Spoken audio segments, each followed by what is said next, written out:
Haleluya. Puji Tuhan. Selamat Paskah buat kita semua. Bersukacita kepada Tuhan sebagai anak-anak Tuhan adalah anugerah Tuhan. Kita sudah ditebus dan dilayakkan oleh Tuhan. Oleh sebab itu, apa yang dapat kita balas untuk membalas kebaikan Tuhan? Apa yang dapat kita berikan untuk Tuhan? Maka di tempat ini, mari kita berikan pujian kita kepada Tuhan. Kita yakini Allah ada di tempat ini. Kita yakini Allah ada di tempat ibadah kita. Oleh sebab itu kita siapkan hati kita. Kita mau berikan yang terbaik buat Tuhan. Karena karyanya yang terbesar di kayu salib, Dia sudah tebus dosanya, dosa kita semua. Haleluya. Kasih yang terindah, hati yang mulia, kita mau siapkan.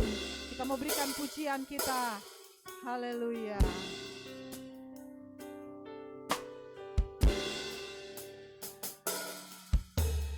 Kasih yang terindah,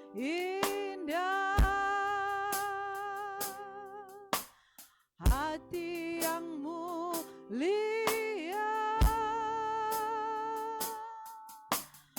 hanya ku temukan di dalam-Mu, Yesusku. Pujian dari hatiku, pujian dari hatiku, selalu di setiap waktuku, tiada pernah berubah. Kasih lagi dari awal, katakan kasih yang terindah, kasih yang terindah, hati yang mulia, hati yang mulia, hanya ku temukan di dalam-Mu, Yesusku. Pujian dari hatiku, pujian dari hatiku, selalu di setiap waktuku,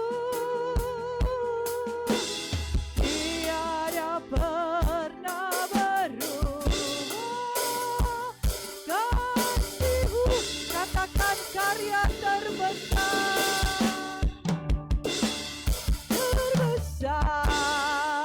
dalam hidup, pengorbananmu, pengorbananku yang selamatkanku. Engkaulah harta yang tak ternilai yang ku miliki dan ku hargai. Yesus, Engkau karya terbesar. Mari sama-sama kita bangkit berdiri. Terbesar dalam pengorbananmu, pengorbananmu yang selamatkanku. Engkaulah harta yang tak ternilai yang ku miliki dan ku hargai. Yesus, Engkau bukan kubis. Biar musik saja memainkan lagu ini. Jemaat yang dikasihi Tuhan, mari sejenak kita merenungkan kebaikan Tuhan. Lagu ini mengatakan karya terbesar dalam hidupku, pengorbanannya yang selamatkanku, dan Dialah harta yang tak ternilai di dalam hidup kita. Kita menundukkan kepala kita, kita menyembah Dia. Kita mau katakan terima kasih Tuhan buat karya Allah yang terbesar buat kami. Terima kasih Tuhan, terima kasih. Pengorbananmu di kayu salib membuat kita berlayak ada di hadapan Dia. Haleluya. Angkat pujian kita. Katakan terima kasih kepada Tuhan. Haleluya. Terima kasih. Terima kasih Bapa. Terima kasih Tuhan. Karena Engkau kami bisa menghampiri Engkau. Karena pengorbananmu Tuhan, kami boleh layak menghampiri Engkau ya Tuhan. Terima kasih Tuhan, terima kasih. Kami sembah Engkau di tempat ini Tuhan. Kami tinggikan Engkau di tempat ini Tuhan. Kami hormati Engkau di tempat ini Tuhan.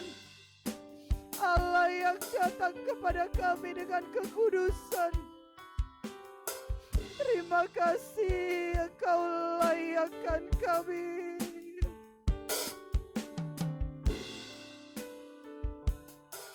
Amin. Karya terbesar, karya terbesar dalam hidup pengorbananmu, pengorbananmu yang selamatkanku. Engkaulah harta yang tak ternilai yang ku miliki dan ku hargai. Yesus Engkau, karya terbesar, karya terbesar dalam pengorbananmu, pengorbananmu yang selamatkanku. Engkaulah harta yang tak ternilai yang ku miliki dan ku hargai. Yesus Engkau buka bumi.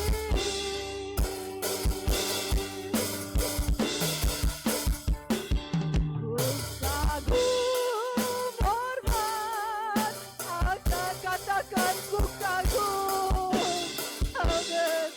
Hormat akan Engkau, Kau Allah yang layak dipuji. Ku kagum akan, oh ku kagum, hormat akan. Ku kagum hormat akan Engkau, Kau Allah yang layak dipuji. Ku kagum akan Engkau, Kau sungguh indah tiada taranya. Ku indah tiada tandanya, sungguh menakjub. Amin, amin. Sungguh ajaib ku mengerti lebih dari semua yang ada. Hikmatmu tiada terselami, kasihmu dalam tak terduga. Kau sungguh indah tiada tara, mulia dan berkuasa. Amin. Dan katakan ku kagum, ku kagum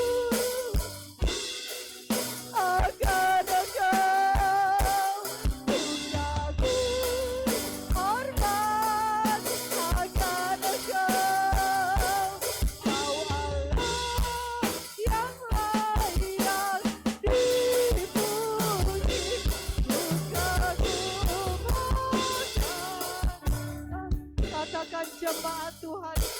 Ku kagum hormat, katakan kekaguman kita.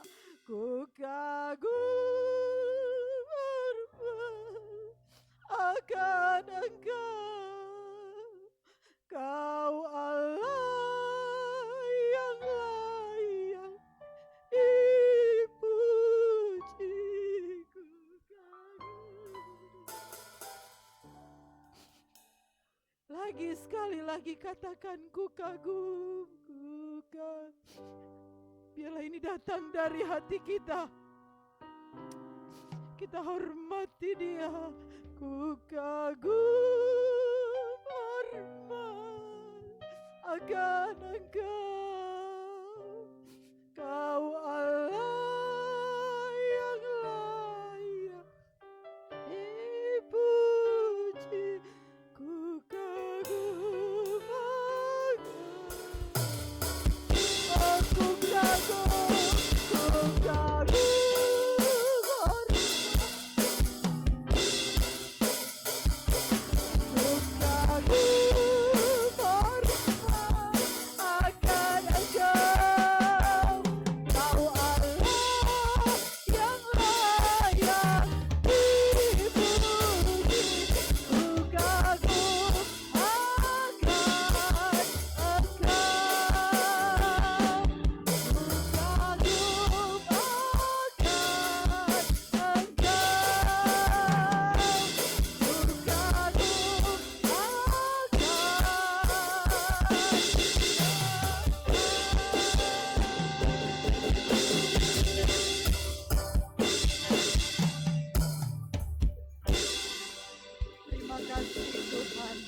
Terima kasih Bapa yang baik.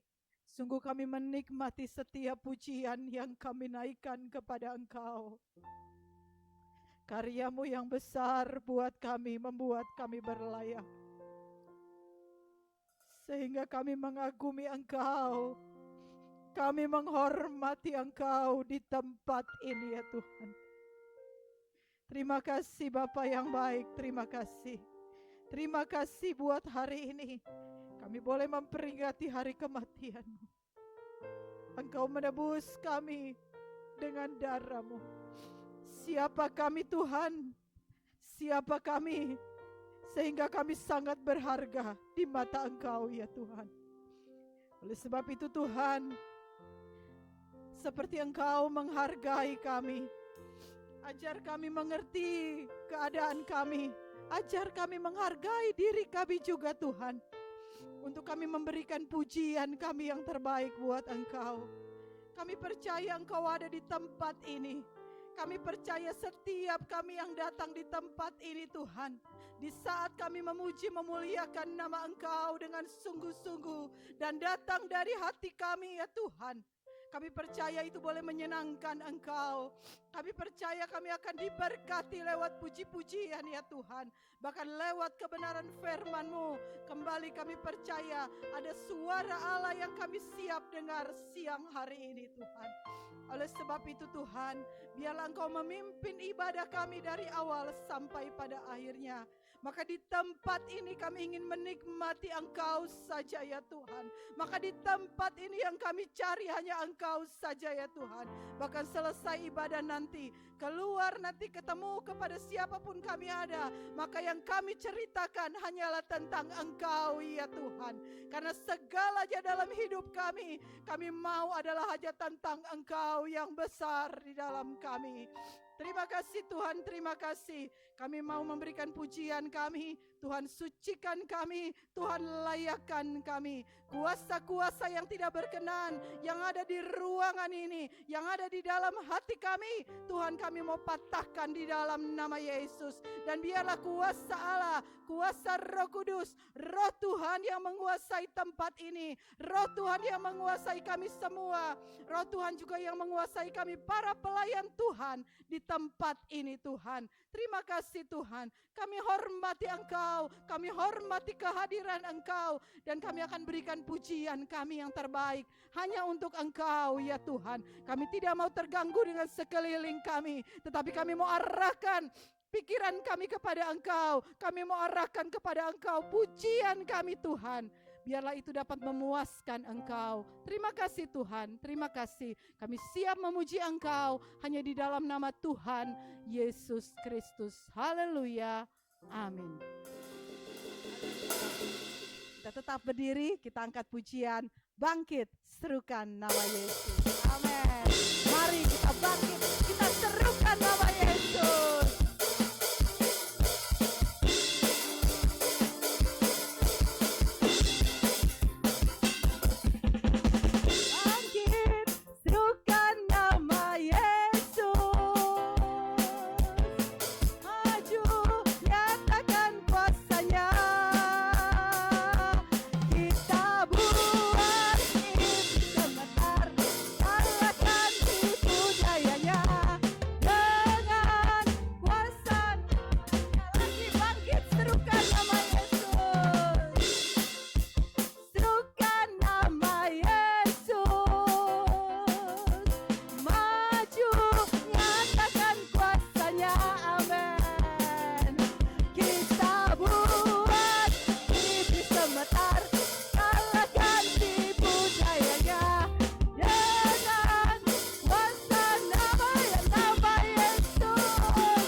oleh kesaksian kita. Iblis dikalahkan. Haleluya. Silakan duduk, kita angkat pujian, kita ganti pujian kita. Darah Yesus menghapuskan segala dosaku. Haleluya.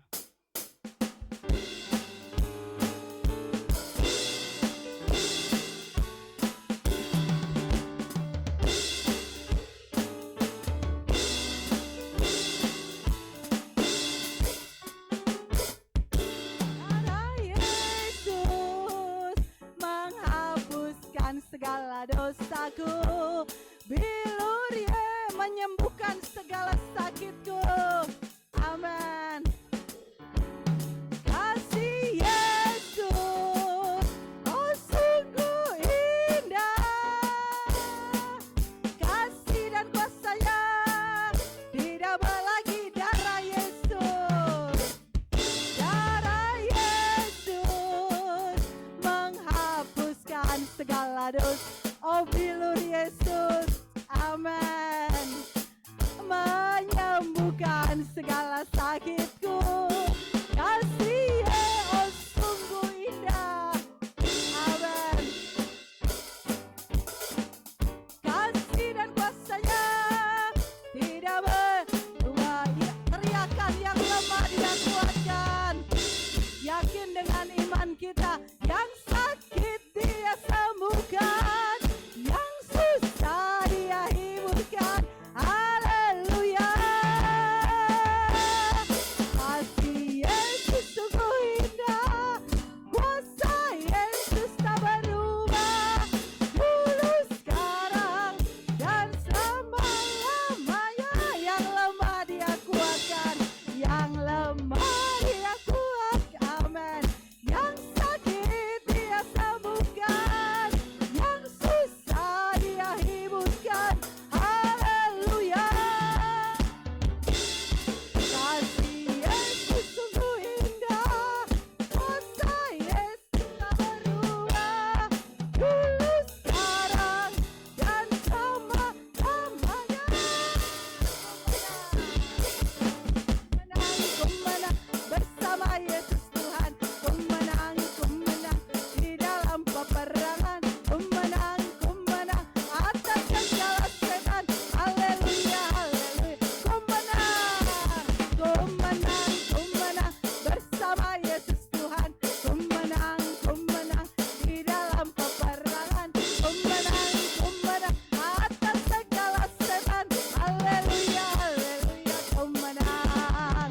Haleluya, Dia bangkit, amin. Haleluya, Dia hidup.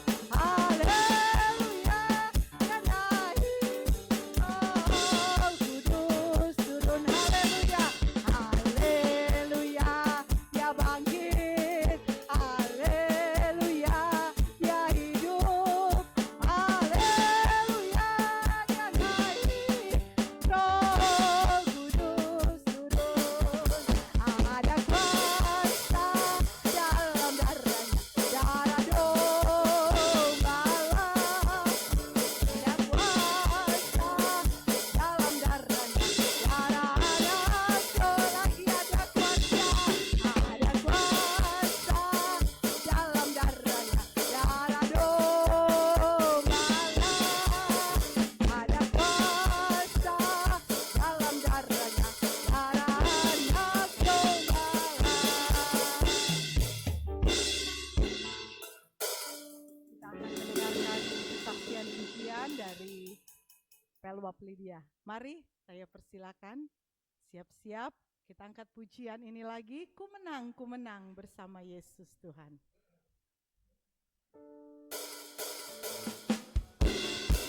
Bersama Yesus Tuhan, ku menang di dalam peperangan.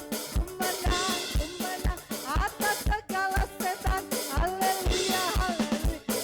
Ku menang bersama Yesus Tuhan. Ku menang di dalam peperangan. Ku menang atas segala setan. Haleluya, haleluya. Ku menang.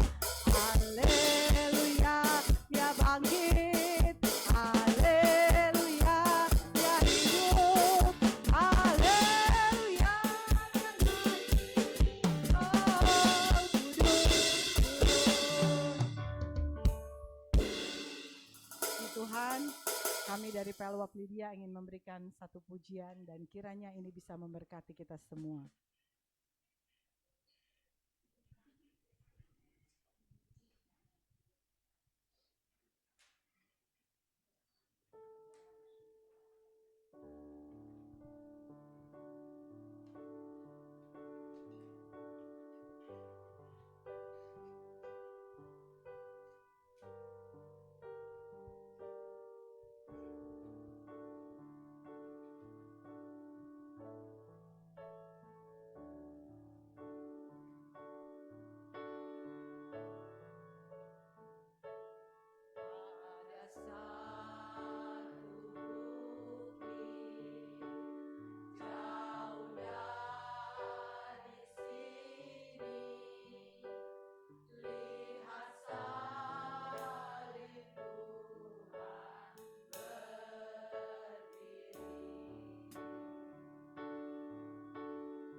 Puji Tuhan, Tuhan memberkati.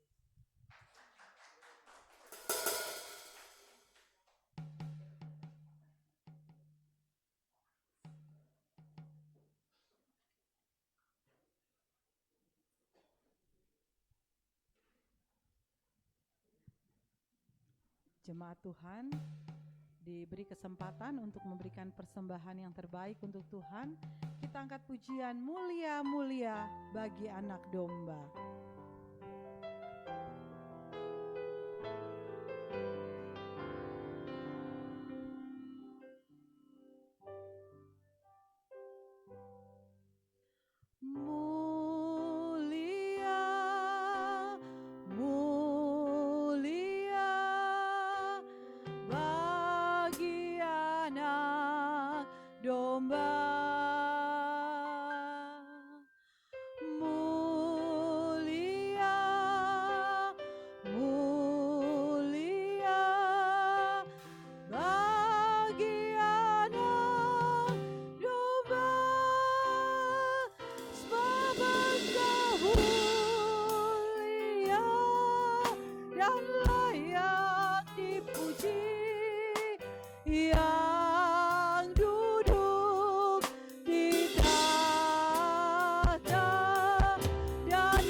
Semua yang di bumi lagi mulia-mulia.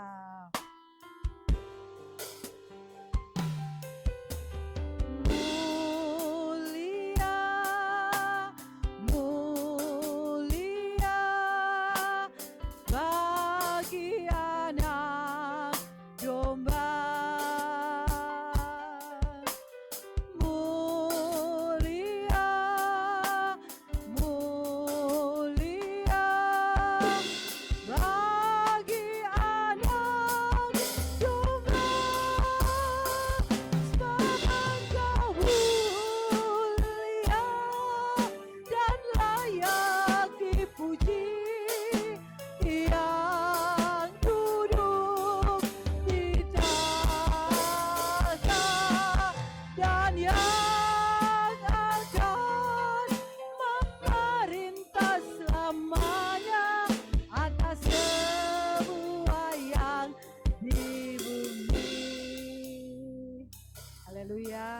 Tuhan memberkati setiap persembahan yang diberikan. Kita akan mempersiapkan hati kita untuk menerima kebenaran firman Tuhan. Saya jemput kita bangkit berdiri. Kita angkat pujian. Sukacitaku penuh, ku bermazmur bagimu. Darahmu Yesus, sucikan daku.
Sucikan, oh amin. bebaskanku, bebaskanku. Darahmu Yesus, ubahkan daku dijadikan baru. Darahmu Yesus, darahmu Yesus, sucikan. Amin. Darahmu Yesus, bebaskanku. Darahmu Yesus, ubahkan aku dijadikan baru. Baru. Darahmu yang luar biasa itu Tuhan, menebus kami, menyucikan kami. Kami dijadikan baru dan dilayakkan di hadapan Engkau. Terima kasih Tuhan. Biarlah setiap saat kami boleh mengingat karya penyalipan itu. Biarlah setiap waktu kami boleh mengingat ada kemurahan Allah di dalam hidup kami. Engkau yang menjadikan kami baru ya Tuhan. Terima kasih Tuhan Yesus, terima kasih. Kami sudah memuji memuliakan nama Tuhan. Dan tiba saatnya kami ingin menerima firman Tuhan lewat Bapak Gembala. Tuhan Yesus, sampaikan apa yang Engkau mau. Tuhan berbicara kepada kami. Kami mau mendengar sungguh-sungguh setiap perkataan dari firman-Mu. Kami mau memperhatikannya dan melakukannya dengan hati-hati ya Tuhan. Sesuai dengan yang Engkau mau ya Tuhan. Terima kasih Tuhan Yesus, terima kasih. Segala persembahan yang sudah jemaat Tuhan bawa, biarlah itu Tuhan boleh menyenangkan Engkau. Besar kecil setiap persembahan ya Tuhan. Apa yang kami berikan karena kami mengasihi Engkau. Terima kasih Tuhan, terima kasih buat pelayan-pelayan Tuhan yang sudah memimpin kami masuk ke dalam pujian kepada Engkau. Terima kasih juga buat Pelwa Pilidia yang sudah memberikan pujian, persembahan untuk memberkati kami semua. Tuhan pakai lagi lebih untuk kemuliaan nama Tuhan. Terima kasih Tuhan Yesus, terima kasih. Sebelum kami menikmati perjamuan Tuhan, kami mau Tuhan Engkau berfirman kepada kami. Terima kasih Tuhan, terima kasih. Kami siapkan hati kami untuk menerima kebenaran firman Tuhan. Hanya di dalam nama Tuhan Yesus Kristus. Haleluya. Amin.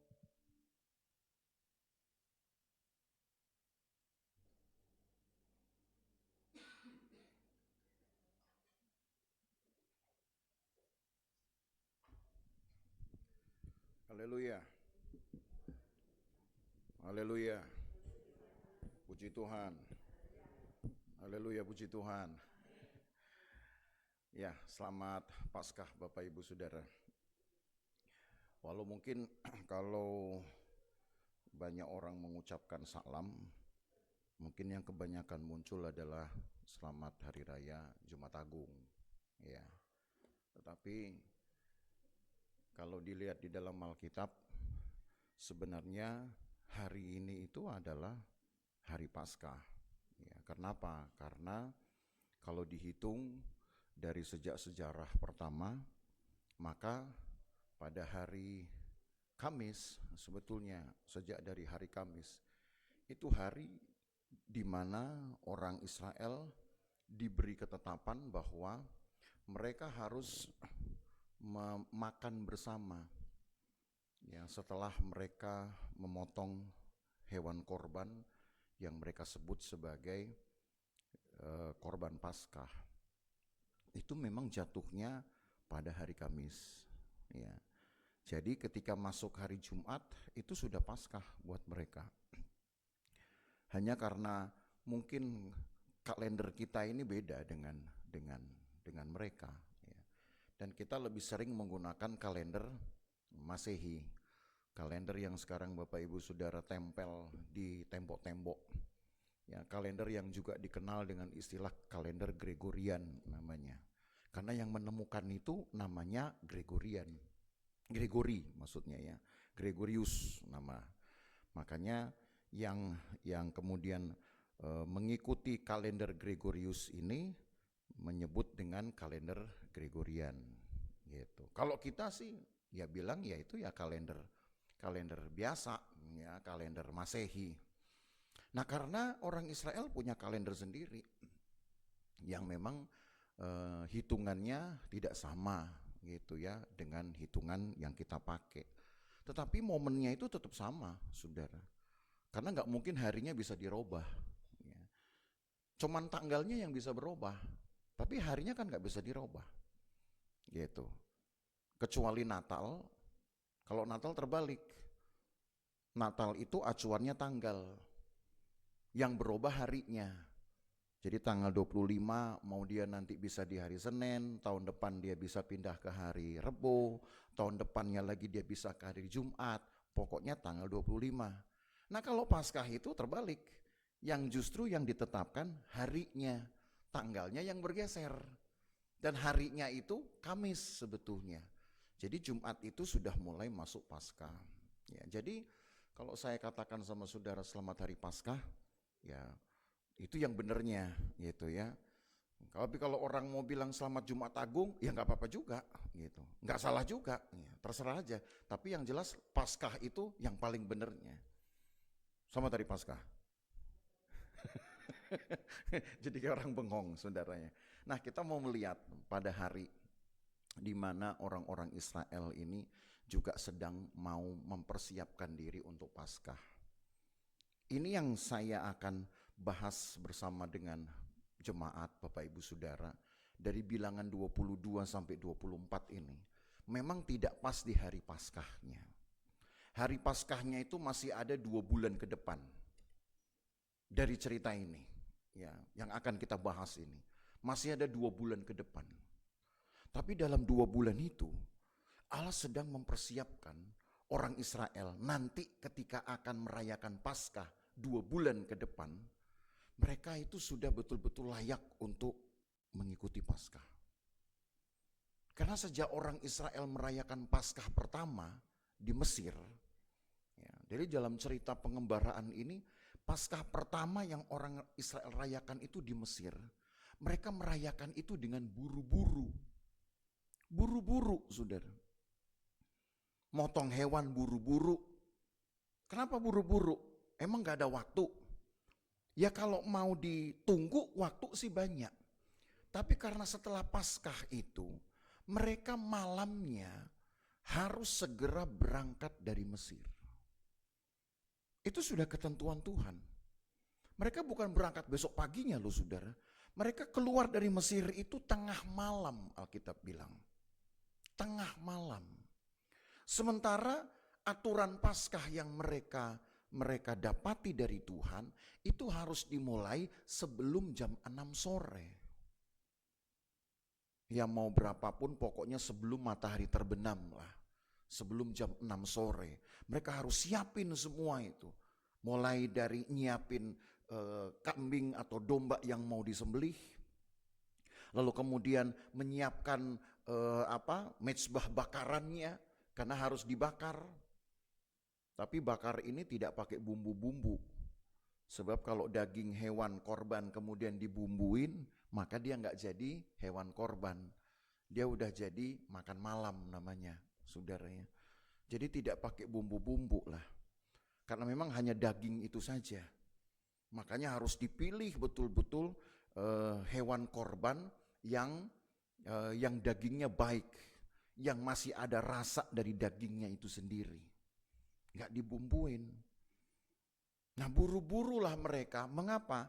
Karena hanya dari sebutlah dari jam 6 sore sampai jam 12 malam, mereka harus berkemas untuk segera keluar dari Mesir. Lalu ketika mereka merayakan Paskah kedua, itu mereka ada di Sinai. Ketika mereka merayakan Paskah kedua di Sinai, mungkin mereka sudah tidak terburu-buru seperti waktu mereka merayakan di Mesir. Tetapi ketika mereka merayakan di Sinai, mereka tetap merayakan di dalam keterbatasan. Kenapa? Ya karena mereka ada di tenda-tenda. Mereka hanya ada di tempat tinggal sementara. Lalu Kalau dilihat dari keterangan waktu di dalam Alkitab, hanya dalam tempo 5 hari setelah Paskah, mereka harus sudah pergi lagi dari Sinai. Masih lebih enak lah kalau waktu di Mesir kan tengah malamnya mereka harus berangkat. Waktu mereka rayakan Paskah kedua di Sinai, masih ada waktu 5 hari baru mereka berangkat. Itu dari kalendernya. Ya. Kalau saya kasih kalendernya nanti saudara ngelihat kalender sendiri udah 15 menit nanti ya. Jadi nanti aja lihat kalendernya. Lalu setelah itu orang Israel merayakan Paskah selama pengembaraan dan itu tidak ada ceritanya. Kita nggak pernah tahu orang Israel bagaimana cara merayakan Paskah di dalam pengembaraannya antara Sinai sampai dengan nanti mereka masuk di Kanaan. Ketika mereka masuk di tanah perjanjian, itulah perayaan Paskah yang ke-40-nya yang mereka lakukan. Kalau dihitung dari Mesir yang pertama, Sinai yang kedua, nah yang ketiga, keempat, kelima nggak diceritain. Yang diceritain itu adalah Paskah ke-40 mereka atau Paskah pertama mereka di tanah perjanjian. Itu ada ceritanya, tapi nanti karena itu ada di kitab Yosua pasal yang ketiga ceritanya. Kita masih di kitab Bilangan. Makanya 2 bulan kurang lebih sebelum mereka merayakan Paskah pertama mereka di tanah Kanaan. Ingat ya, Paskah pertama tetapi di tanah Kanaan. Allah siapkan lewat cerita ini, saudara. Ketika orang Israel ada di Moab, ingat cerita-cerita yang lalu-lalu, hari Minggu yang lalu, Raja Moab sudah ketakutan. Kenapa? Karena ada satu bangsa yang banyaknya luar biasa. Mereka takut kalau satu waktu bangsa ini bisa mengalahkan orang-orang Moab ini. Sama seperti waktu mereka menjadi ketakutan bagi orang Mesir. Akhirnya Raja Moab ini kemudian menyuruh seorang nabi yang namanya Bileam untuk mengutuk Israel. Rupanya cerita tentang kemegahan Tuhan pada Israel ini tidak bisa dikalahkan hanya dengan perang. Semua bangsa tahu Tuhannya orang Israel ini menangan, gitulah kira-kiranya, menangan. Jadi Raja Moab ini pun cari cara, kalau perang mungkin percuma, ujung-ujungnya kalaupun toh menang, tetap dua-dua rugi. Jadi caranya apa? Cari nabi yang bisa atau mau mengutuki bangsa Israel. Hanya dengan kutuk itulah mereka pikir mereka bisa mengalahkan umat Tuhan. Jadi Bapak Ibu Saudara gak usah takut dengan dunia ini, dengan orang-orang dunia. Mereka itu pada dasarnya tahu bahwa Allah kita itu hebat.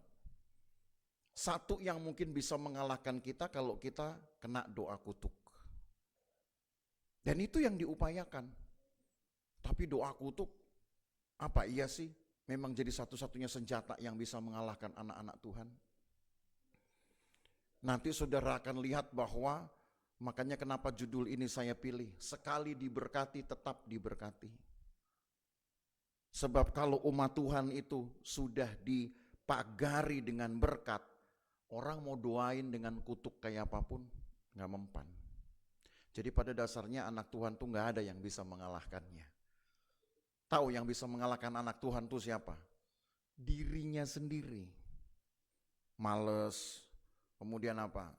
Ya mau menang sendiri, itu dia.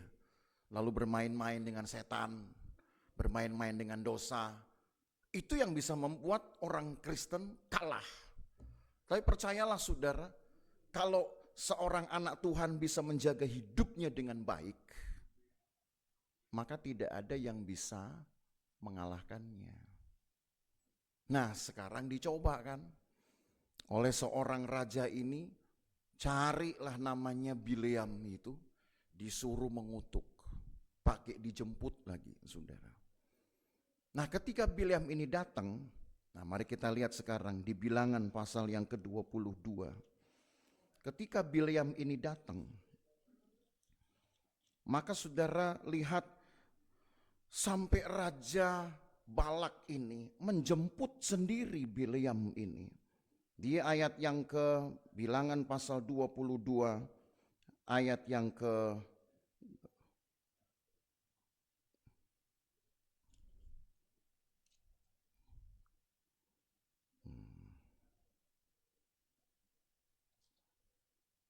ayat yang ke-36. Pasal 22 ayat 36. Ketika Balak mendengar bahwa Bileam datang, keluarlah ia menyongsong dia sampai ke kota Moab di perbatasan sungai Arnon, pada ujung perbatasan itu. Dan berkatalah Balak kepada Bileam, bukankah aku sudah mengutus orang memanggil engkau? Mengapa engkau tidak hendak datang kepadaku? Sungguh tidak sanggupkah aku memberi upahmu? Dijemput, saudara. Yang jemput bukan orang suruhan. Karena minggu lalu kan saya pernah cerita sama saudara dari ayat-ayat yang lain. Sampai 2 kali Raja Balak ini mengutus pembesar-pembesar untuk menjemput Bileam, sama Bileam ditolak. Datang sendiri Bileam ini. Entah mimpi apa ya. Bisa dia menolak utusan Balak, tapi setelah ditolak dia mikir, mungkin mikir juga, jangan-jangan masih bisalah saya negosiasi nih kali ya sama si Balak, karena upahnya gede banget gitu kan. Ya nanti saya doa-doa yang gak terlalu tajam deh gitu, gak ngutukin Israel lah. Ya doanya paling cuman sedikit ini aja, cuman sedikit ngejelek-jelekin doang deh gitu. Tapi gak sampai ngutuk. Siapa tahu dengan begitu Balak seneng, jadi saya tetap terima duitnya. Mungkin gitu yang dipikirin si Bileam ini. Jadi akhirnya dia berangkat juga. Tapi ketika berangkat Tuhan marah, sehingga mungkin Bapak Ibu Saudara pernah dengar ceritanya di pasal 22 sebelum tadi kita baca ayat ini. Keledainya Bileam itu dihadang oleh malaikat Tuhan, sampai tidak mau maju. Tuhan bisa buat keledai ngelihat Tuhan, Bileam gak ngelihat Tuhan.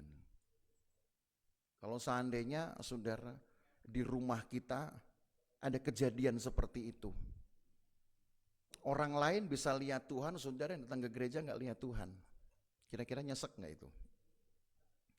Orang lain yang tinggal di rumahmu mungkin, atau siapapun lah kerabat saudara yang enggak sesetia engkau anak Tuhan menjadi orang percaya, bisa lihat Tuhan tapi saudara enggak pernah lihat Tuhan. Wah itu pasti bisa susah.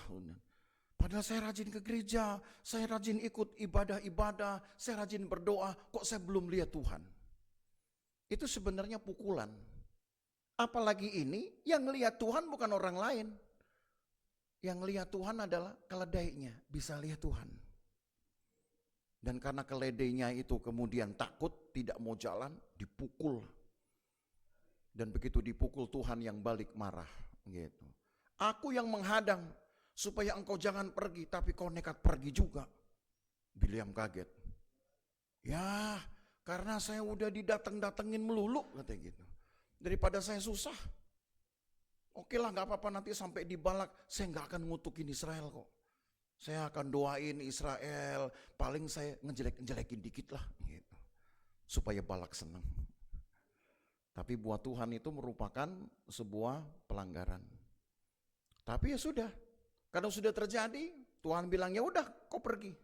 Tapi ingat ya, apa yang engkau ucapkan haruslah datang dari firman-Ku sendiri. Jangan sampai kau ucapkan yang lain. Nah sekarang gantian Bileam yang sudah diancam oleh Tuhan. Berani sampai kau ucapkan yang lain, tanggung akibatnya. Jadi ucapkan saja apa yang engkau dengar dari aku. Ya setuju, Bileam setuju. Makanya ketika datang tadi dia dijemput. Lalu setelah dia dijemput, saudara, dia dibawa ke satu tempat yang ya agak agak baik begitulah ya, tempat yang agak tinggi sehingga Bileam bisa melihat kerumunan orang Israel. Maka saya mulai baca langsung saudara dari ayat yang ketujuh. Ketika kali pertama Bileam mengucapkan kata-kata berkat yang Tuhan sendiri suruh untuk Bileam ucapkan. Apa katanya? Ayat 7, sekarang ke Bilangan 23, ayat yang ketujuh. Bilangan 23, ayat 7. Lalu Bileam mengucapkan sanjaknya katanya. Ini sajak ini jangan nanti saudara pikir Bileam lagi berpuisi ya. Orang-orang dulu itu kalau berdoa itu kayak orang nyanyi. Tapi itu bahasa doanya. Itu yang disebut dengan mazmur. Gitu. Kalau sekarang kan kita bahasa doa itu datar kayak orang pidato. Terima kasih Tuhan untuk ibadah hari ini. Engkau sudah hantar kami, Engkau sudah beri kami sehat, udah kayak orang pidato. Orang dulu kalau berdoa itu dinyanyikan. Terima kasih Tuhan untuk hari ini, kayak gitu. Apa ya ngarang aja pokoknya. Yang penting nyanyi aja pokoknya. Karena itu di dalam Alkitab kan nggak ada nggak ada do re mi fa solnya. Kayak tadi saudara ibu-ibu nyanyi gitu kan. Kan pasti ada tuh do re mi fa sol la si do gitu kan. Dinyanyiin, tapi itu bahasa doa. Mau dicoba boleh, nanti di rumah. Saudara mau makan, terima kasih Tuhan untuk nasi dengan lauknya, gitu. Tapi supaya saudara tahu, sanjak di sini bukan berarti Bileam ini lagi berpuisi, ini lagi berdoa, lagi bernubuat. Tapi orang-orang dulu memang melakukannya dengan cara dinyanyikan. Ya. Nah apa kata-katanya, kita nggak usah mikir nyanyinya kayak gimana ya. Tapi pikir aja kata-katanya, ayat 7, dari Aram aku disuruh datang oleh Balak Raja Moab. Dari gunung-gunung sebelah timur datanglah katanya, kutuklah bagiku Yakub. Dan datanglah kutuklah Israel. Bagaimanakah aku menyerapah yang tidak diserapah Allah? Bagaimanakah aku mengutuk yang tidak dikutuk Tuhan? Sebab dari puncak gunung-gunung batu aku melihat mereka, dari bukit-bukit batu aku memandang mereka. Lihat, suatu bangsa yang diam tersendiri dan tidak mau dihitung di antara bangsa-bangsa kafir.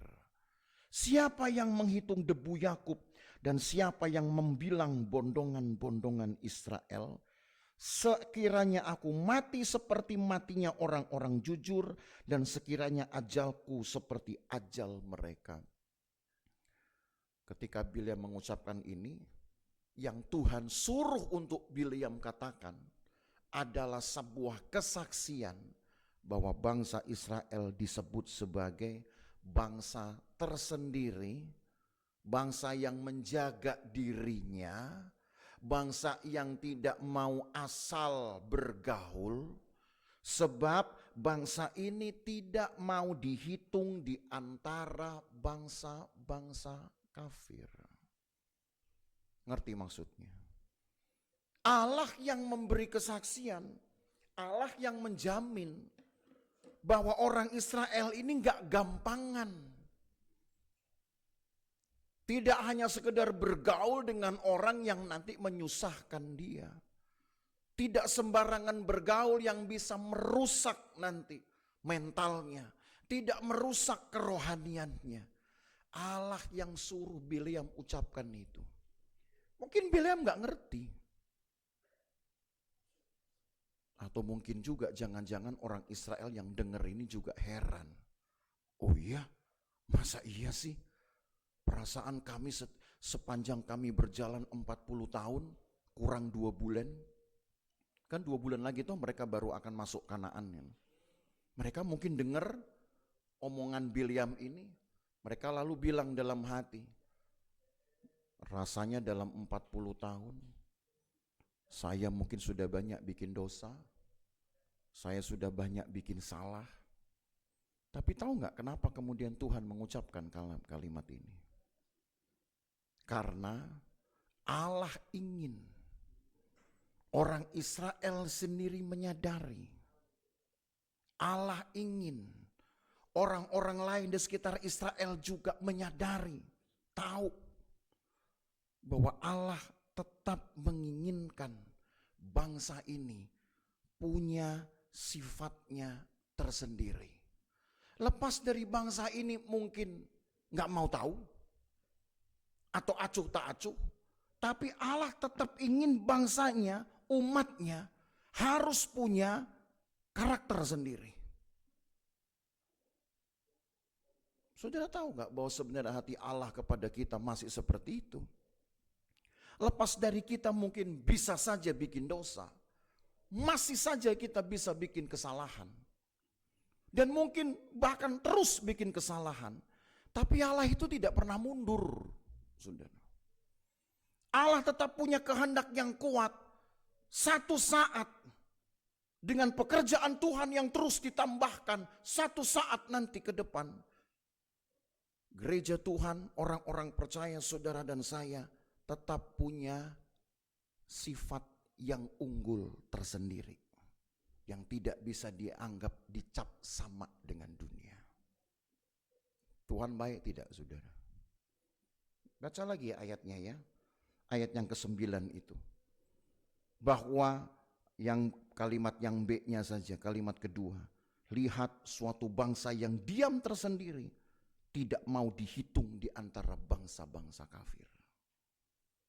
Cakep saudara, indah sekali kalau betul-betul ini terjadi.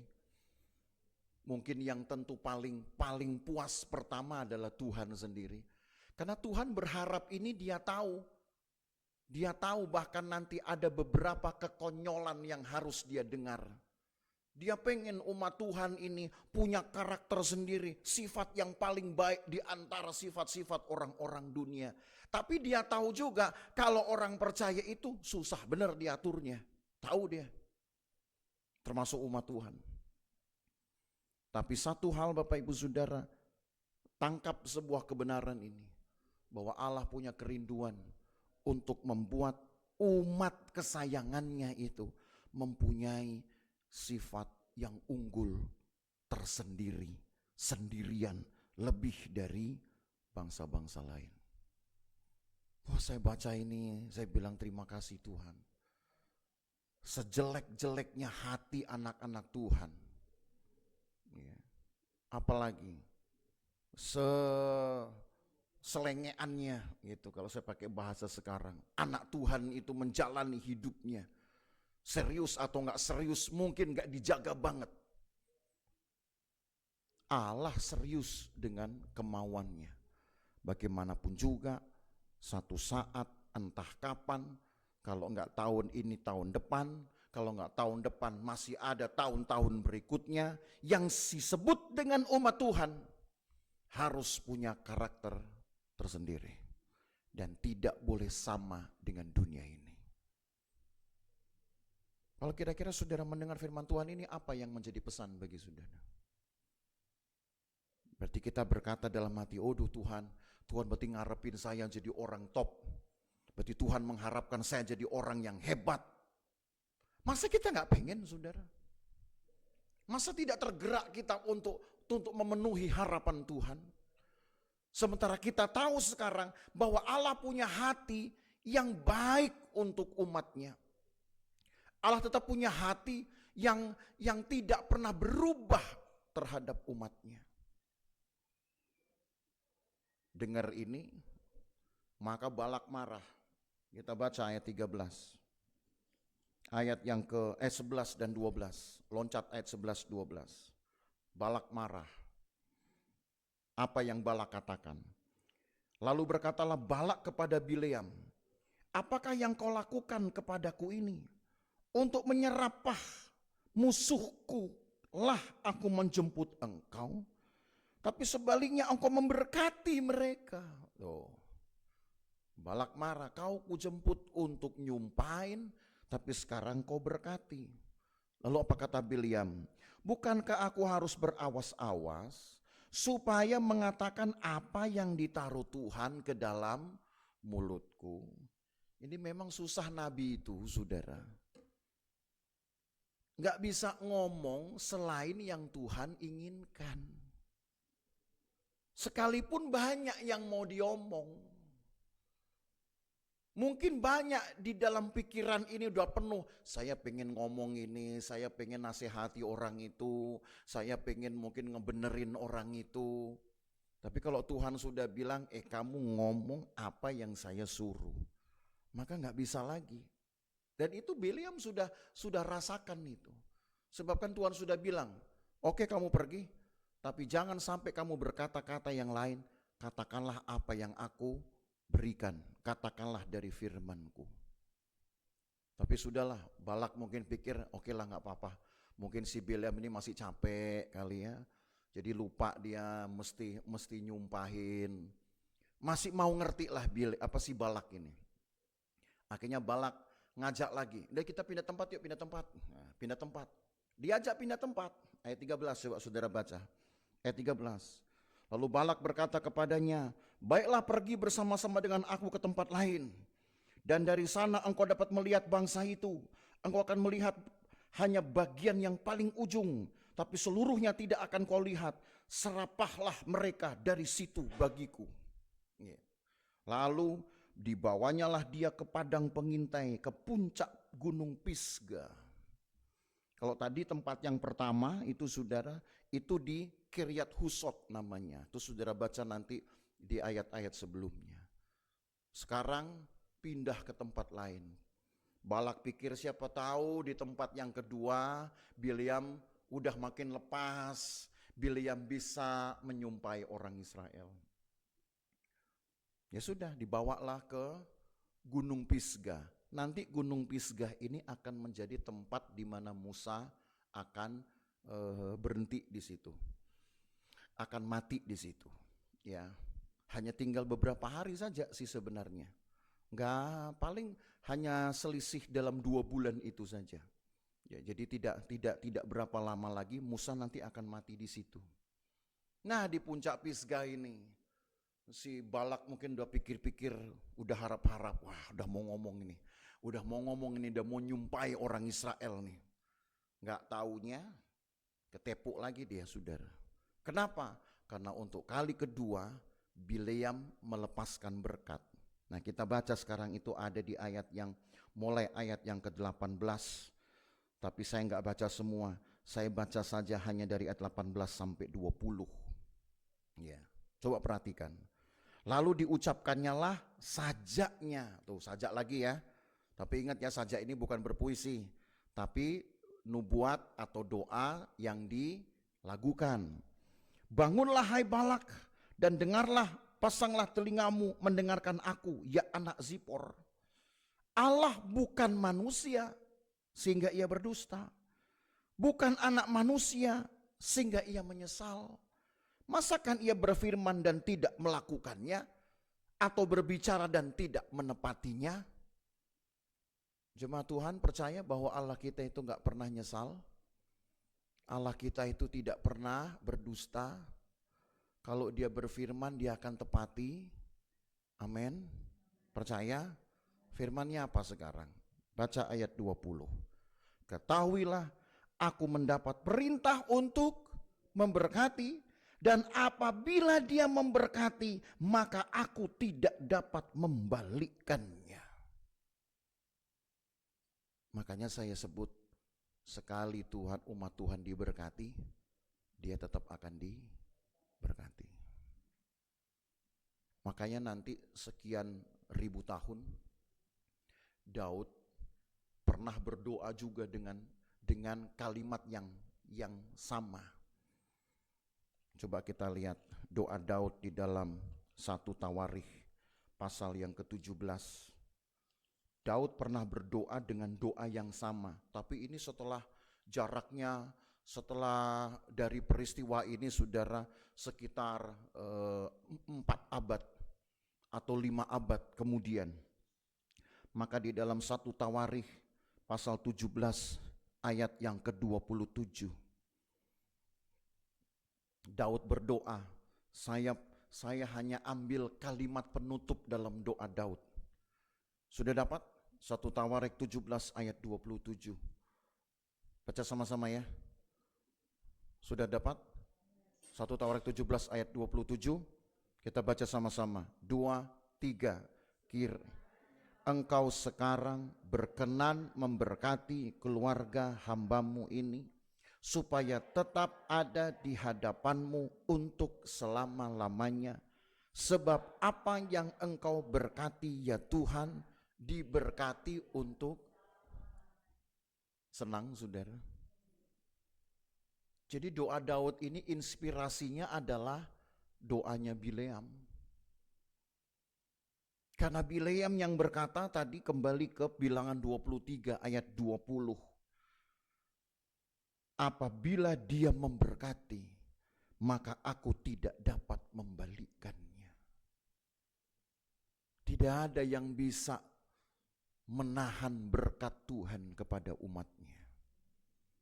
Enggak ada yang bisa membelokkan berkat Tuhan itu kepada berkat menjadi berkat orang kafir. Enggak ada. Sekali Allah berkati akan diberkati untuk di rumah. Nanti saudara tulis satu kalimat, Tuhan, apa yang sudah engkau berkati, maka diberkati untuk selamanya. Saya ingat beberapa tahun lalu ketika Hagatha, anak saya itu masih 5 tahunan lah kalau nggak salah. Ini belum 5 tahun mungkin. Dia masih sekolah di kelompok sekolah yang prateka lah. Di sekolah punyanya salah seorang pengacara terkenal di Indonesia. Ya saya nggak sebut namanya lah, gitu. Dia punya sekolah di situ. Itu masih umur 3 atau 4 tahun. Oh 2 tahun malah, ya 2 tahun. Satu waktu sekolahnya mengadakan retreat, gitulah ya. Retreatnya ternyata nggak kemana-mana, tetapi di halaman rumah dari pemilik sekolah itu, si pengacara ini. Gede banget saudara. Ya gede, nggak usah bilang rumahnya, halamannya aja kalau dihitung-hitung udah mirip kayak lapangan bola, jangan-jangan. Ke belakang tuh di mana daerah Ciawi, belum sampai ke puncak. Gitu. Rumahnya itu saya pikir, wah saya nggak boleh masuk nih. Memang orang tua nggak boleh diajak, hanya anak-anak ya sama guru-gurunya. Cuman rupanya yang punya rumah ini baik gitu. Ada beberapa orang tua yang ngikut, walaupun tadinya nggak boleh ikut. Cuman saya tetap nekat aja ikut. Karena masa anak 2 tahun saya tinggalin, saudara ya. Walaupun tuh ada guru-gurunya, cuman tetap khawatir aja ya. Udah saya ikut lah. Saya bawa mobil sendiri sampai ke Ciawi, terus saya ngikutin rombongan dari belakang. Ketika saya sampai, saya disambut oleh seorang ibu-ibu lah begitu. Lalu ketika saya masuk, karena itu dibuatkan di halaman rumah, jadi otomatis kan mesti masuk dulu ke dalam rumahnya, gitu. Baru kemudian nanti ke halamannya. Disitulah retreatnya anak-anak ini. Nah saya kan cuman mau ngeliat, pikirnya dari mana saya ngeliat? Ya mau gak mau saya mesti masuk. Tapi pintu terbuka. Saya bilang permisi gak ada yang jawab. Gitu. Berhenti ibu-ibu bilang, oh bapak siapa? Saya orang tua murid. Oh enggak, silakan pak, gak apa-apa. Gitu. Lihat aja dari jauh. Gitu. Saya lihat tuh di pintu ditulis, Tuhan berkatilah semua orang yang masuk ke dalam rumah ini. Wih cakep juga ini. Bukan pendeta loh saudara, pengacara. Gitu. Kalau rumah pendeta, saya belum nemu tuh tulisan begitu malah. Yeah. Masuk ke rumah pengacara. Siapapun yang masuk ke dalam, Tuhan berkatilah orang yang masuk rumah ke rumah ini. Saya bilang, wah luar biasa ini. Udah saya lihat anak saya sama semua gitulah ya, lagi main. Tahu-tahu datang seorang bapak. Saya kaget. inilah pengacaranya. Kan itu pengacara kondang, jadi dia langsung terkenal saudara. Jadi saya bisa lihat mukanya, karena kan sering masuk TV. Oh ini, oh saya udah takut nih. Takut kalau diusir, kan yang terima saya cuma ibu-ibu gitu kan. Dengan penuh hormat dia bilang, siang Bapak, Bapak orang tua murid? Iya, maaf ya Pak, saya nggak tahu kalau ada Bapak. Oh nggak apa-apa, silakan Pak. Gitu. Kan saya sudah tulis di depan, gitu. Yang masuk rumah ini kiranya diberkati. Ya udah, ya terus dia pergi aja karena dia ada tugas. Itu saya nggak bisa lupa sampai hari ini. Kalau ada pernah seseorang, saya nggak tahu itu orang Kristen. Ya memang orang Kristen saya tahunya, tapi Kristen bener atau Kristen setengah bener kan nggak ada yang tahu. Ya sampai hari ini kan saudara nggak tahu, saya juga nggak tahu. Tapi tulisan itu menarik perhatian saya. Tuhan berkatilah siapapun yang masuk ke dalam rumah ini. Kita nggak pernah tahu orang masuk dengan niat baik atau niat jahat, betul tidak? Iya toh? Kayak itu rumah itu terbuka loh saudara, pintunya terbuka, jendela terbuka, siapapun bisa masuk. Satpam cuma satu, rumah segede itu. Saya pikir ini pengacara nggak salah ini. Satpam cuma satu. Dia merangkap yang buka pintu gerbang, nutup pintu gerbang, jaga, terima telepon, disuruh-suruh, itu satu orang itu aja pokoknya. Rumah sudah besar, terbuka semua jendela, pintu, kayak nggak ada rasa takutnya. Itu yang saya bilang, kok ada rasa takutnya orang ini. Sementara barang-barang di rumahnya itu kelihatan banget mahal-mahalnya, yang nempel-nempel itu. Tapi cukup dengan doa itu, mungkin dia sendiri menyerahkan rumahnya kepada Tuhan. Seandainya pun ada orang yang masuk dengan niat tidak baik, kira-kira dengan kalimat ini, Tuhan nanti yang akan melakukan, yang akan membalas semuanya. Jadi saudara mau rumah yang aman, nggak usah dibanyak-banyakin alarm dan gembok dibanyak-banyakin, saudaranya. Kalau rumahmu aman, taruh saja tulisan, Tuhan berkati yang masuk ke rumah ini. Siapa yang masuk dengan niat baik, ya puji Tuhan diberkati. Yang tidak baik, ya tetap diberkati. Plus rasain aja sendiri akibatnya. Gitu. Saudara jadi nggak perlu cari-cari. Cuman kan sekarang kan kita jadi lebih sering banyak takutnya. Padahal kita tahu rumahnya nggak sebagus rumah dia, ya. Isi di tembok kita juga nggak sebagus tembok dia banyak isinya. Tembok kita banyak lubang pakunya doang, saudara. Ya. Jadi kalau saudara mau aman, hidup kita dipagari oleh Tuhan, diberkati oleh Tuhan, nafas kita tetap dihitung oleh Tuhan, dan sekali Allah berikan itu, Tuhan tetap berikan, tidak ada yang bisa membelokkannya.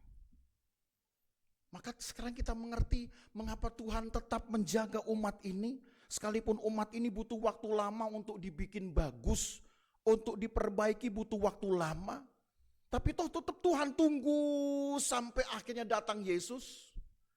Sampai akhirnya datanglah kemudian anak tunggal yang mau menjadi korban untuk orang lain. Bukan menjadi korban untuk bapaknya, bukan jadi korban untuk dirinya sendiri, tapi menjadi korban bagi banyak orang, bagi saudara dan saya. Dan itu membuktikan bahwa apa yang Allah tunggu dari sekian abad, dari zaman ini, sampai Yesus kemudian datang, itu kan sudah menunjukkan kesabaran Allah yang luar biasa, saudara. Dan saya percaya Tuhan pun masih menunggu kita, sekalipun kita hidup sesudah Yesus mati, bahwa dengan hidup Yesus kita layak untuk mendapat berkat bukan hanya satu kali, tetapi seumur hidup kita selama-lamanya. Dan tahu berkat yang paling besar apa? Keselamatan. Maka kalau saya katakan saudara sudah diberkati dengan keselamatan, pelihara itu supaya saudara tetap ada di dalam keselamatan sampai kita nanti bertemu dengan Tuhan. Haleluya. Itu baru berkat kedua. Dengar ini Balak marah lagi. Oh, marah lagi. Coba saudara lihat kemudian ayat yang ke-27. Saya tambah lagi ya. Kembali ke Bilangan 23 ayat 27. Kemudian berkatalah Balak kepada Bileam, mari aku akan membawa engkau ke tempat lain lagi. Mungkin benar di mata Allah bahwa engkau menyerapah mereka bagiku di tempat lain. Lalu Balak membawa Bileam ke puncak gunung Peor. Jadi ini ceritanya saudara, Balak itu dipindah dari satu gunung ke gunung lain. Pertama di gunung yang namanya Kiryat Husot. Yang kedua Gunung Pisgah atau Gunung Nebo. Yang ketiga Gunung Peor. Jadi itu tak tahu deket-deketan apa jauh-jauhan. Kali ketiga ini pun Balak berharap Bileam menyerapahi orang Israel. Tapi lagi-lagi Tuhan mengkonfirm, Tuhan meneguhkan berkatnya untuk umat Tuhan. Setelah doa 1, doa 2 gitu ya, nubuat 1, nubuat 2, atau ucapan berkat 1, ucapan berkat 2 sudah diberikan, tambah ucapan berkat ketiga untuk orang Israel. Beginilah bunyinya. Nah sekarang kita baca di pasal 24-nya. Ayat yang ke-4 dan ayat yang ke-5. Ayat 4 dan 5, tutur kata orang yang mendengar firman Allah, yang melihat penglihatan dari Yang Maha Kuasa, sambil rebah namun dengan mata tersingkap. Alangkah indahnya kemah-kemahmu hai Yakub, dan tempat-tempat kediamanmu hai Israel. Saudara baca ayat 6 dan ayat 7, itu bahasa tentang kelimpahan, kenyamanan, semua yang serba enak di situ. Atau kita tambah, kita baca, kita lanjut ayat 6. Sebagai lembah yang membentang semuanya, sebagai taman di tepi sungai, sebagai pohon gaharu yang ditanam Tuhan, sebagai pohon aras di tepi air, yang mengalir dari timbaknya dan benihnya mendapat air banyak-banyak. Rajanya akan naik tinggi melebihi Agag, dan kerajaannya akan dimuliakan. Berkat 1, berkat 2 diberi, sekarang berkat 3. Puncaknya apa? Berkat 3. Dari keturunan Yakub ini, dari anak-anak Yakub ini nanti akan ada seorang raja yang kerajaannya akan dimuliakan. Siapa yang senang saudara dari keturunan kita nanti jadi raja? Siapa yang senang dari ibu-ibu nanti ada anak-anaknya yang jadi presiden? Mimpi boleh dong, kenyataan tinggal tunggu, kan gitu. Betul nggak? Mimpi boleh, kenyataan tinggal tunggu. Tapi jangan menghayal. Mimpi di sini nggak sama dengan menghayal. Kalau menghayal itu ngabisin waktu. Karena saudara berarti break dari pekerjaannya lalu menghayal. Mimpi di sini bukan menghayal. Mimpi di sini adalah keinginan kuat atau harapan. Itu mimpi. Karena biasanya orang kalau mimpi pasti tidur, ya kan? Enggak pas sedang beraktivitas. Beda kalau menghayal. Kalau menghayal pas bangun. Jadi beda ya mimpi dengan menghayal. Makanya kalau saya bilang punya impian boleh dong. Boleh, menghayal yang nggak boleh. Karena menghayal ngabisin waktu. Tapi kalau mimpi, ya kan mimpi ditidur. Gitu. Nggak ngabisin waktu dia. Dia malah pakai waktu yang tidak ada. Pakai waktu yang nggak kepake. Untuk apa? Membangun harapan. Membangun kerinduan. Tuhan boleh dong nanti keturunan saya. Jadilah pimpinan. Jadi presiden. Ya kalau nggak presiden menteri lah. Kalau nggak menteri gubernur deh, nggak gubernur ya wali kota, nggak wali kota ya Pak Lurah kan gitu, nggak Pak Lurah, tapi punya impian boleh dong, karena Allah juga punya impian kan, apa impiannya? Tadi kan kita bahas bahwa Allah ingin satu saat umat pilihannya nanti harus mempunyai karakter yang unggul di antara yang lain. Tuhan aja punya harapan saudara untuk kita. Masa kita nggak bangun harapan untuk keturunan kita, untuk anak-anak kita, untuk keluarga kita, atau paling tidak harapan juga untuk Tuhan. Tuhan membangun harapannya kok untuk umatnya. Maka kalau kemudian datang firman Tuhan ini, bahwa kerajaannya akan dimuliakan. Kerajaannya siapa? Kerajaan dari salah satu anak-anak Yakub. Ada nggak nanti kira-kira saudara? Ayo saya tes dulu nih. Ada nggak nanti di Alkitab dari satu anak Yakub atau satu suku yang akhirnya betul-betul kerajaannya itu dimuliakan? Ada, yaitulah Daud. Daud anak atau datang dari suku Yehuda. Yehuda itu anak keempatnya Yakub. Yakub punya anak pertama Ruben, yang kedua Simeon, yang ketiga Lewi, yang keempat Yehuda. Yehuda nanti punya keturunan kesekian namanya Daud. Dan Daud nanti akan menjadi raja yang kerajaannya pun akan dimuliakan oleh Tuhan. Tadi doanya saja sudah kita bacakan. Jadi kesampaian enggak? Kesampaian. Tapi jarak dari doa ini sampai Daud muncul 5 abad. Ya kalau saudara berdoa sampai 5 abad, ya 5 abad, 50 tahun aja udah selesai hidup kita. Saudara, boro-boro 5 abad. Maka nggak usah ditungguin. Yang penting saudara bangun harapan, tetap bangun harapan. Nggak usah ditungguin kapan harus jadi. Maka tadi saya bilang, kita boleh membangun harapan, membangun impian, boleh. Kenyataannya tinggal nunggu, nggak usah ditagih. Nunggu aja. Kalau sampai mati belum kesampaian, nanti anak kita yang akan nungguinnya. Kalau anak kita mati, cucu kita nungguinnya. Nah buktinya dari Yakub sampai ke Daud, kalau dihitung-hitung, saudara, Yakub itu masa hidupnya antara abad yang ke-17. Daud abad 11, berarti jarak Yakub dengan Daud berapa abad? 600 tahun. Panjang apa enggak itu? Panjang banget. Orang Jawa Timur bilang panjang gitu. Panjang sekali. Tapi terjadi enggak? Terjadi. Makanya saudara kalau saudara percaya firman Tuhan enggak usah tanggung-tanggung. Kalau saudara berani berkata Tuhan saya percayakan firman, jangan ragu-ragu. Walaupun engkau belum melihatnya di masamu, percayalah Tuhan nanti akan buktikan mungkin di generasi anak-anak kita atau di generasi cucu kita. Yang jelas firman Tuhan pasti terjadi. Percaya enggak? Percaya enggak? Oh kita lagi Paskahan loh ini. Yesus turun untuk memberi hidupnya supaya kita hidup. Lalu kalau kita hidup mau ngapain? Hiduplah untuk Tuhan kan. Hiduplah untuk memenuhi harapan Tuhan. Kan itu. Apa sih yang Tuhan harapkan? Supaya bangsa ini kelak istimewa. Lain daripada yang lain dibandingkan dengan dunia ini. Dibandingkan dengan tetangga-tetangganya.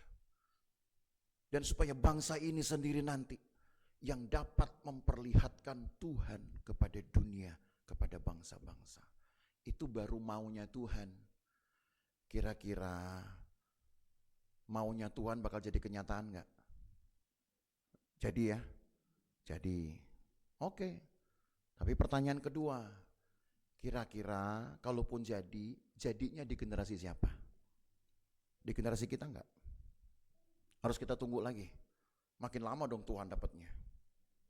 Kenapa enggak kita bilang Tuhan, saya ingin harapan Tuhan dari kitab Bilangan, sayalah yang menggenapinya.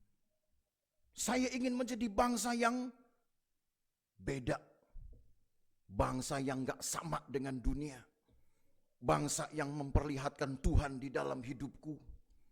Bangsa yang kudus, yang ngomong pun dijaga, perilaku dijaga, gak mau bikin dosa.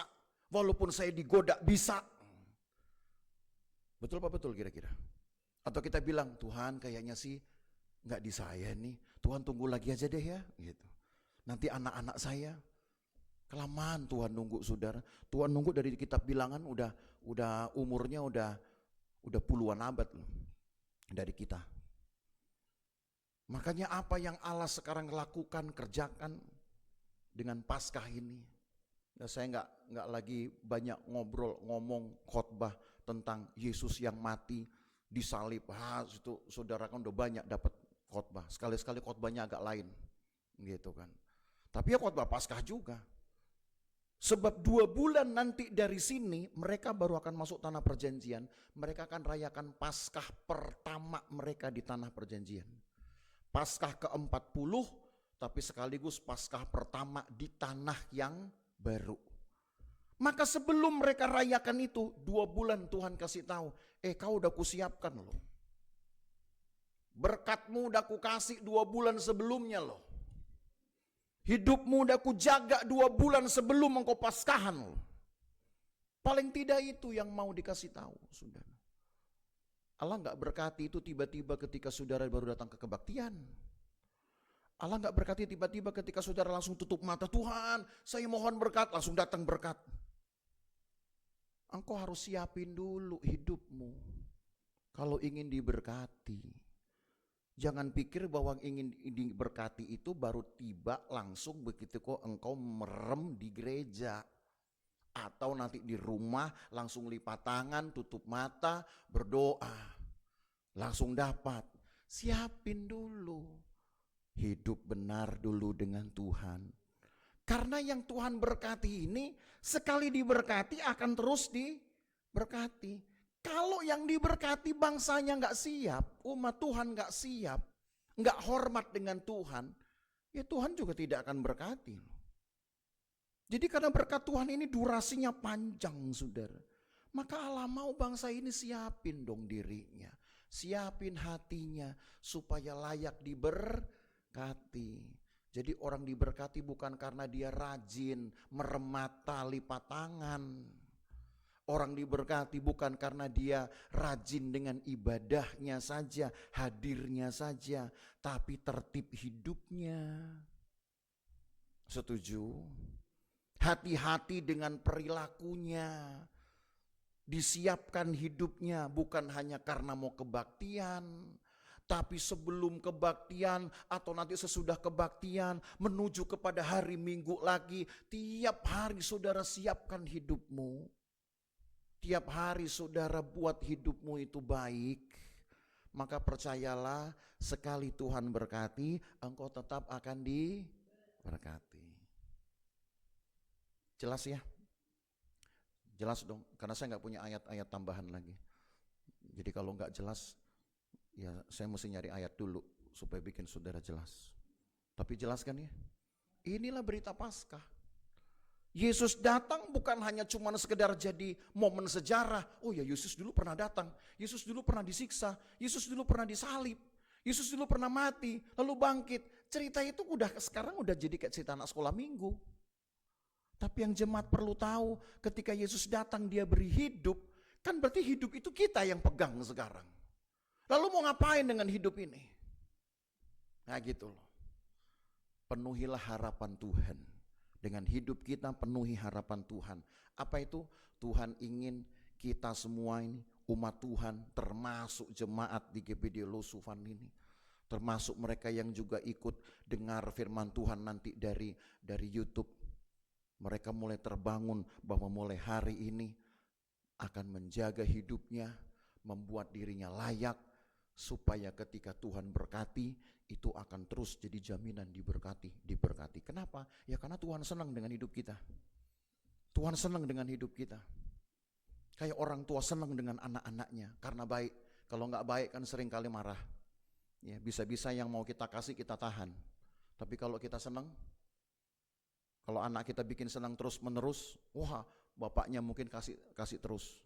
Cuman percayalah saudara, bapak kita di surga nggak pernah tekor. Ya. Kalau bapak-bapak di dunia ini mungkin bisa tekor. Kenapa? Keseringan ngasih, bisa tekor. Tapi bapak kita di surga tidak tekor. Makanya dia berani berikan hidupnya untuk saudara. Tuhan berkati kita. Di meja perjamuan Tuhan ini ada hidup Tuhan. Kita akan ambil bagian tentu dengan perjamuan ini. Supaya apa yang pernah menjadi harapan Tuhan. Dan saya katakan bahwa bukan pernah, sekarang pun Tuhan masih membangun harapan itu untuk saudara, untuk saya. Bahwa Tuhan ingin kita ini nanti menjadi yang paling unggul di antara siapapun di kolong langit ini.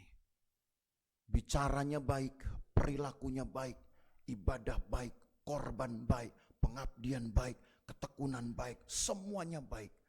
Itu membuat Tuhan bangga. Jadi kalau Tuhan berkati kita, itu pantas sudah, layak sudah untuk itu. Mari kita bangkit berdiri saudara. Saya ingin kita nyanyi lagu yang ibu-ibu tadi nyanyi. Mudah-mudahan bisa diikuti nggak tadi ya? Pada satu bukit. Ya, mari kita berdiri ya. Karena ibu-ibu pasti yang paling dominan nih kan, gitu. Karena udah pasti tahu lagunya. Nyanyi lagu ini sebagai satu ucapan syukur Tuhan, oleh karena pengorbanan Tuhan, pengorbanan Yesus, kami terima hidup. Lalu berdoalah saudara, supaya hidup kita ini betul-betul dapat memenuhi harapan Allah. Supaya kita pun akan dapat memenuhi harapan dari keluarga, harapanmu sendiri. Pada satu bukit jauh dari sini, di lip Tuhan berdiri,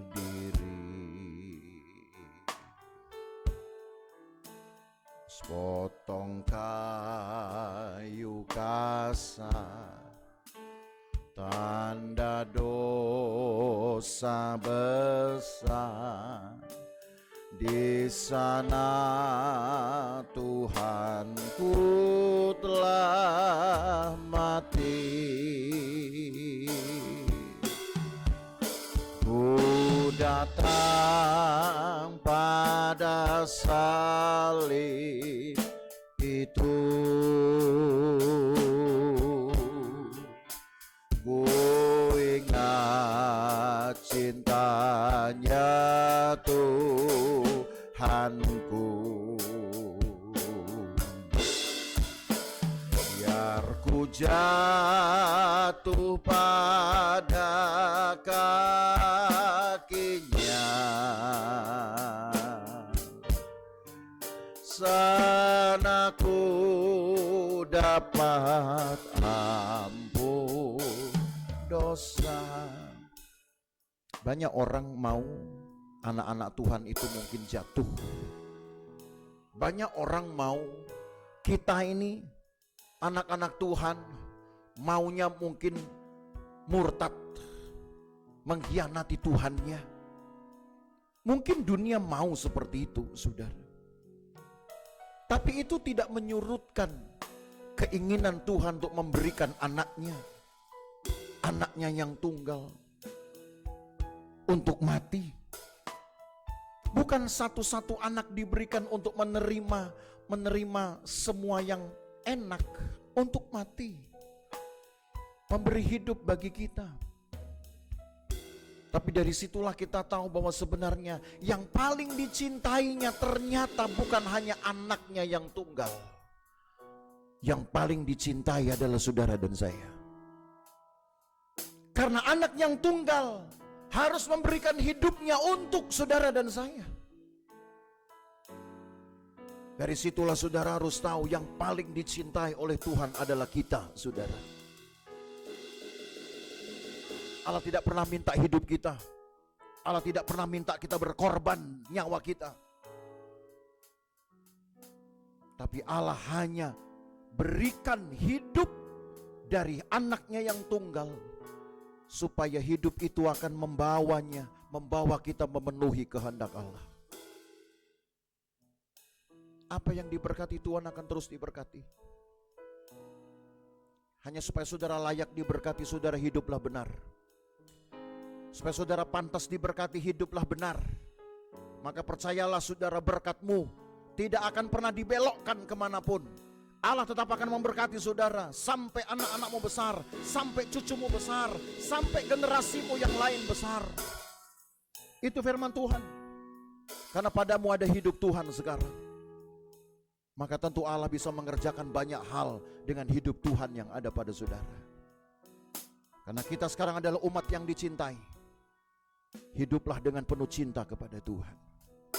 Nyanyikan lagu ini sekali lagi. Pada satu pelayan perjamuan bisa datang ke depan.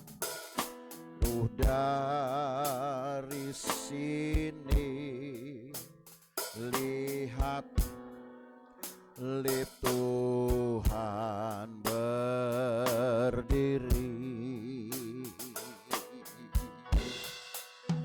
sepotong kayu kasar, tanda dosa besar. Di sana Tuhan ku telah mati, ku datang pada salib itu, ku ingat cintanya.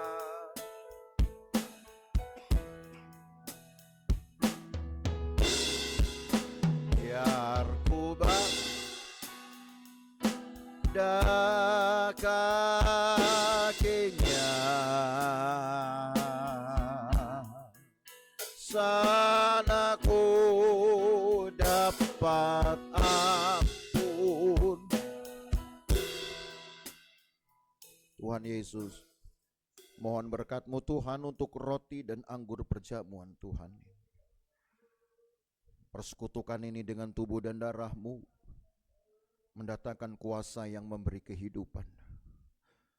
Supaya dengan kehidupan itu kami memberi hidup kami dengan benar di hadapan Tuhan. Sehingga kami layak untuk menerima berkat-Mu yang tanpa berkesudahan. Sebagaimana doa Bileam juga diteruskan oleh doa Daud. Bahwa kalau Engkau memberkati ya Tuhan, maka diberkatilah juga untuk selama-lamanya.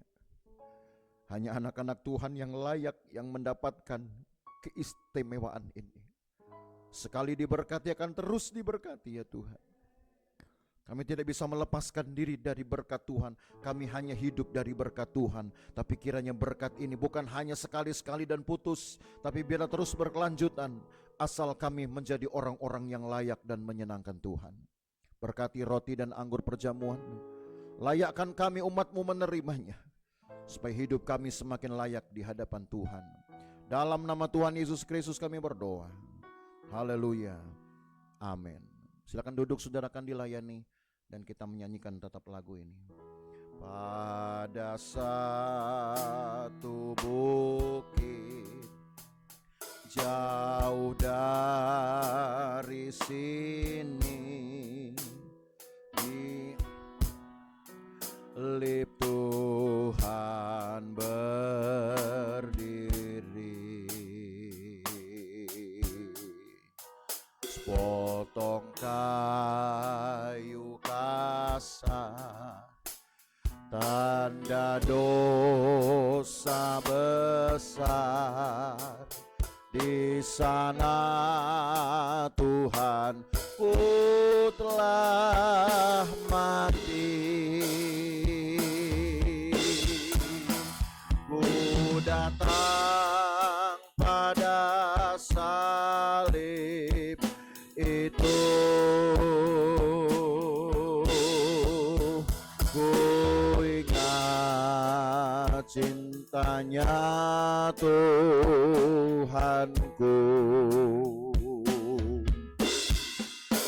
Biar ku jatuh pada kakinya,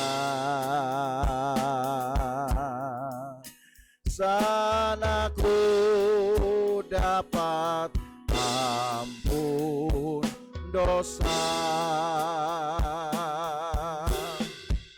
Ku datang pada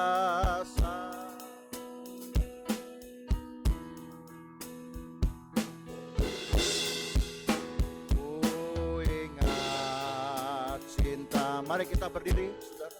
Tuhanmu, biar ku jatuh pada kakinya, sana ku dapat ampun.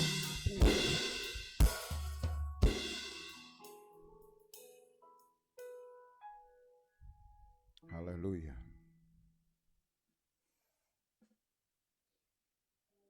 Terima kasih Tuhan Yesus.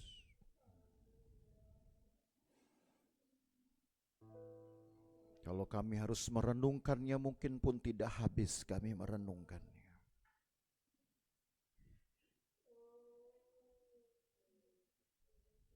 Yesus, haleluya. Layakkan kami Tuhan, layakkan kami, layakkan kami. Sekalipun kami tahu susah untuk mempertahankan kelayakan. Tapi tolong kami untuk selalu berjuang mempertahankan kelayakan ini. Layakkan kami, layakkan kami. Angkat roti di tangan kanan saudara, dengarkan dahulu firman Tuhan. Sebab apa yang telah kuteruskan kepadamu telah aku terima dari Tuhan.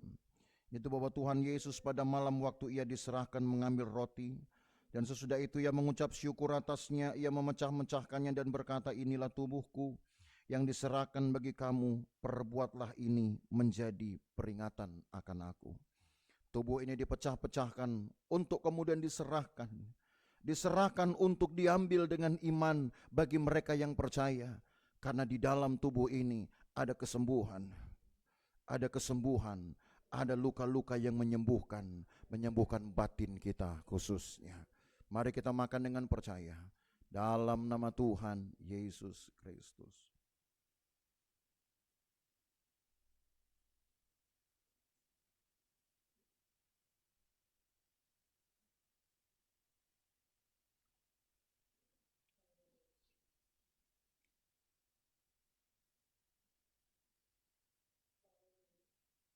Angkat cawan saudara.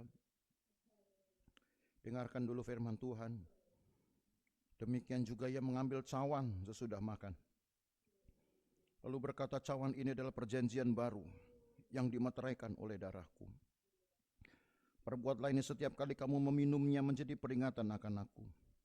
Sebab setiap kali kamu minum cawan ini, kamu memberitakan kematian Tuhan sampai ia datang.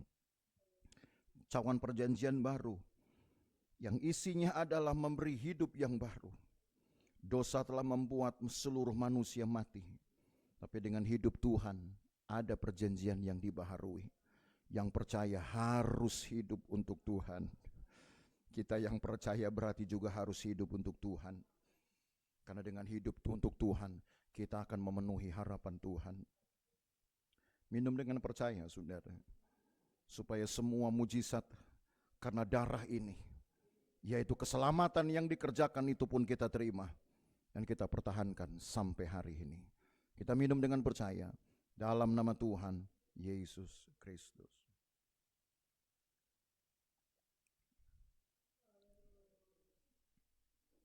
Haleluya. Yalah malam.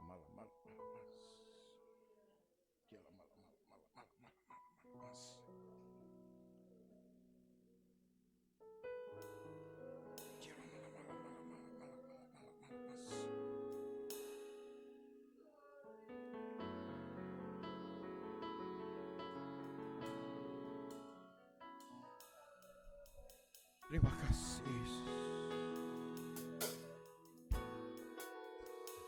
Jangan malam.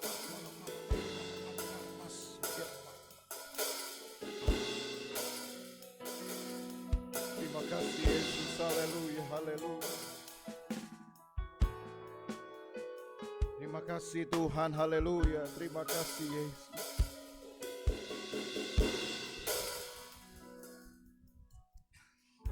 Haleluya, haleluya. Terima kasih Yesus. Terima kasih Tuhan. Berkatilah umat-Mu, berkati umat-Mu. Karena pada kami ada hidup-Mu Tuhan. Kami ingin menjaga kelayakan ini. Seumur hidup kami ingin jaga kelayakan ini. Sebab kami layak diberkati Tuhan. Setelah kami terima keselamatan, setelah kami terima kehidupan baru, kami layak untuk menerima berkat-berkat lainnya. Kami layak terima berkat lainnya. Terima kasih Tuhan. Terima kasih. Kiranya Engkau memberkati aku melimpah-limpah dan memperluas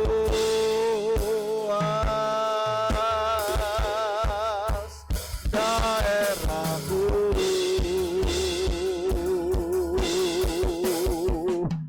dan kiranya menyertai aku dan melindungi aku daripada malapetaka,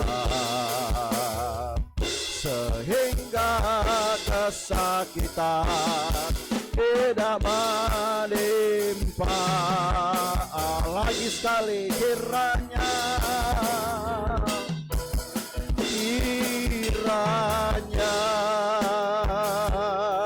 Engkau memberkati aku berlimpah-limpah dan memperluas.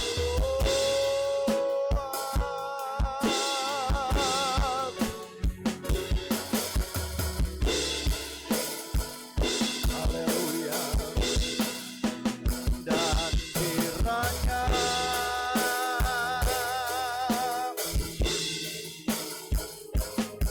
dan melindungi aku daripada malapetaka, sehingga kesakitan tidak menimpa aku. Sesuai dengan doa dalam lagu ini, doa Yabes, yang juga tentu terinspirasi dari doa Bileam, yang juga bahkan sudah diikuti menjadi doa Daud. Kami percaya Tuhan, kami pun punya doa-doa seperti ini.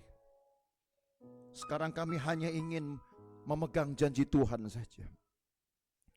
Karena firman-Mu berkata, Allah bukan manusia sehingga Ia berdusta. Maka berkatilah umat-Mu Tuhan. Setelah Engkau berikan hidup-Mu, dan kami terima hidup-Mu lewat perjamuan Tuhan ini, sekarang kami ingin hidup untuk menyenangkan hati Tuhan, hidup untuk memenuhi harapan Tuhan. Kami harus menjadi umat Tuhan yang unggul di antara yang lain, yang bisa dibanggakan di antara yang lain. Kamilah itu Tuhan. Kami harus dapat berdiri di hadapan-Mu sebagai orang-orang yang pantas diberkati. Bukan hanya untuk 1-2 kali, tapi untuk diberkati selama-lamanya. Turun berkat-Mu atas umat-Mu ya Tuhan dari hari ini. Berkat karena Paskah ini. Turun berkat-Mu dari kepala rumah tangga, ibu rumah tangga, anak-anak, dan semua yang ada di dalam rumah mereka. Berkati ya Tuhan. Berkati supaya hidup mereka ke depan menyenangkan Tuhan. Hidup mereka ke depan menjaga keselamatan. Dan hidup mereka ke depan menjadi berkat bagi banyak orang. Turunlah berkat atas umat-Mu dari hari ini. Berkati mereka di ladang, berkati mereka di rumah, berkati mereka di pekerjaan, berkati mereka di mana saja. Pagari umat-Mu Tuhan. Pagari supaya mereka tetap ada dalam keadaan selamat, keadaan baik, jauh dari bahaya, celaka, perbuatan jahat orang lain. Pagar yang sama untuk menjamin berkat Tuhan akan terus dicurahkan ke tempat ini. Di rumah mereka, di dalam keluarga mereka. Maka berkat dari Allah Bapa, kasih sayang dalam persekutuan dengan anaknya Yesus Kristus, penyertaan Tuhan Roh Kudus akan menyertai kita dari hari ini sampai selama-lamanya. Dan berkat ini kita terima di dalam nama Tuhan Yesus Kristus. Segala kemuliaan hanya bagi Tuhan.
jemaat yang diberkati bersama kita berkata, amin.